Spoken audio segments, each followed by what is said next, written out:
मित्रों नमस्कार, मैं हूं सुमन कुमार न्यूज अड्डा सुमन में आप सभी का स्वागत है। बस मार्शल्स और civil defence, ex civil defence के तकरीबन 30,000 पूर्वकर्मी परेशान होकर दर बदर भटकने को मजबूर हैं और सरकार बन चुकी है। 2 महीने का वक्त चला गया है।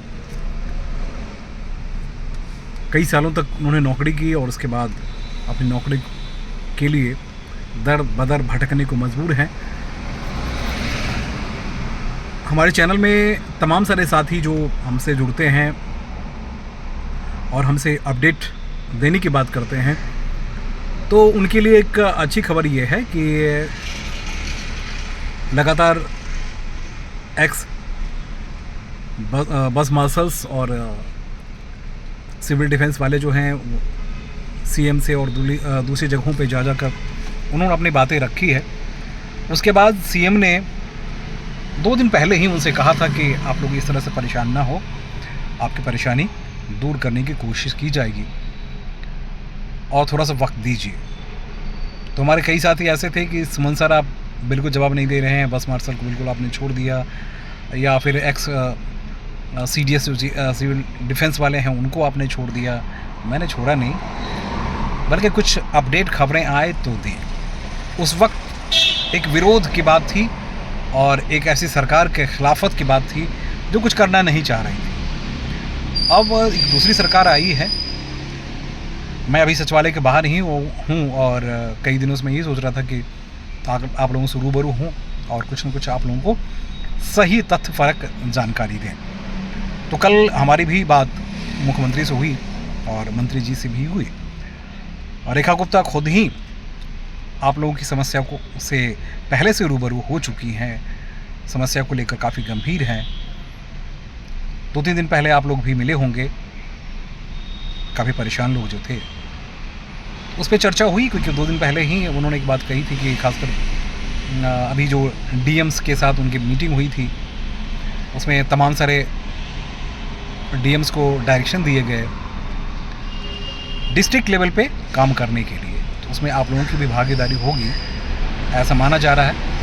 ऐसे और भी कुछ कंसर्न ऑफिसर जो हैं उनसे राय मांगी जा रही है। अब जहाँ तक मुख्यमंत्री की बात है, मुख्यमंत्री से मेरा भी सवाल यही था कि आखिर इन लोगों के लिए कब कैसे क्या होगा।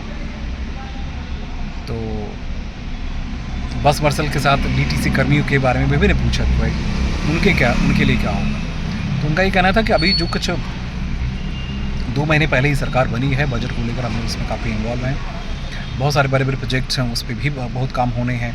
साफ़ सफाई से लेकर, सड़क से लेकर, हॉस्पिटल से लेकर, एजुकेशन से लेकर तमाम सारे सेक्टर ऐसे हैं जहां बहुत बुरी तरह से काम करने के मतलब बड़े पैमाने पे काम करने की ज़रूरत है।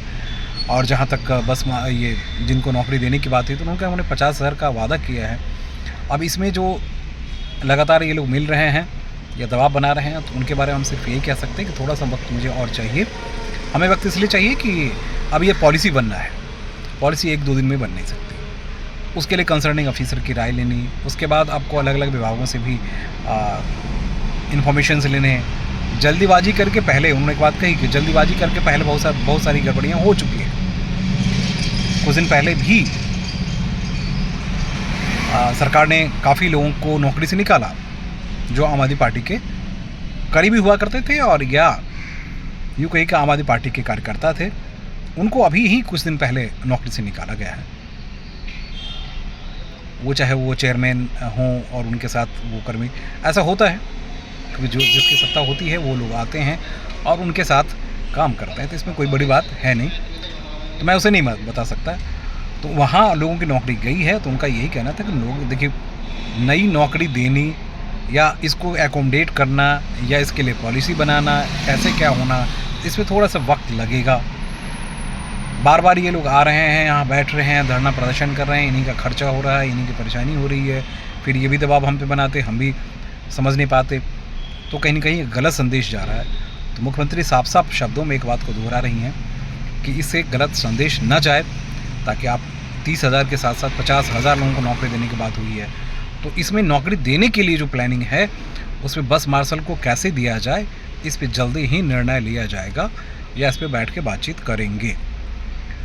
मेरे जो सूत्र हैं, जैसे आप सचिवालय से जानते हैं, तो अब क्योंकि सरकार बदल चुकी है तो सरकार के फैसले भी अलग डिफरेंट होंगे। पहले से जो पॉलिसी रही है या कैबिनेट का अप्रूवल है, उससे कोई लेने देना नहीं है। मुख्यमंत्री ने क्या किया, अरविंद केजरीवाल ने क्या किया, आतिशी ने क्या किया, वो कोई मैटर नहीं करता। अब की सरकार नई पॉलिसी के साथ लोगों को नौकरी देना चाहती है, ये सरकार भी जानती है।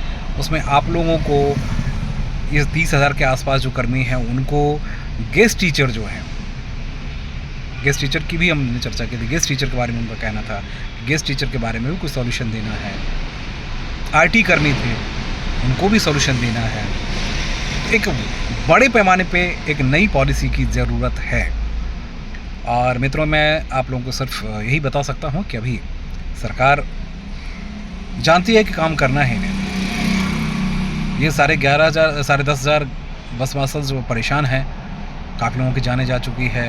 हमने बहुत कुछ देखा है, दुर्दशा वाली सिचुएशन में ये जीते रहे हैं, आज दर दर भटकने को मजबूर हैं। कुछ लोगों को कुछ डिस्ट्रिक्ट में नौकरी दी भी गई, वो नहीं गए क्योंकि 11-12 हज़ार से घर नहीं चल सकता। लगभग 24 हज़ार के आसपास उनकी सैलरी हुआ करती थी। तो एक बेहतर सैलरी की जगह पे जब नई पेशकश की गई तो उसको उन्होंने नहीं भुनाया, उन्होंने मना कर दिया कि नहीं, मुझे नहीं करना। तो ये भी अच्छी बात है। तो एक सम्मानजनक सिचुएशन में, सम्मानजनक नागरिक होने के नाते अगर ज़रूरत हो तो पॉलिसी को बदल दीजिए। ये तकरीबन 30,000 लोग हैं, इनके लिए नई पॉलिसी बना दीजिए, या उसी पॉलिसी में नई जो पॉलिसी बनाए उसमें इनके लिए अलग से एकोमोडेशन की व्यवस्था की जाए। एकोमोडेशन मतलब खासकर एडजस्टमेंट की व्यवस्था की जाए, क्योंकि इसमें से कई लोग जो हैं 50 साल के हैं, कोई 55 साल के हैं, कोई। तो मैं बताऊं कि जो कुछ ऑफिसर से हमारी चर्चा हो रही थी तो उन्होंने कहा कि ये काम तो होगा, लेकिन इसमें पॉलिसी बनानी है। पॉलिसी बनाने में अब तो तीनों ध्रुव कहिए ना, यानी सीएम भी, एलजी भी और गृह मंत्रालय भी, तीनों एक ही तीन इंजन की सरकार है। तो इसमें अब बहुत कुछ मुझे नहीं लगता है। लेकिन सीएम ने कहा है कि थोड़ा सा भरोसा रखिए, थोड़ा सा वक्त भरोसा हम पे रखिए और थोड़ा सा वक्त दीजिए, उसके बाद सारा बढ़िया सा काम होगा, है ना। होना भी चाहिए, जो मुझे लगता है।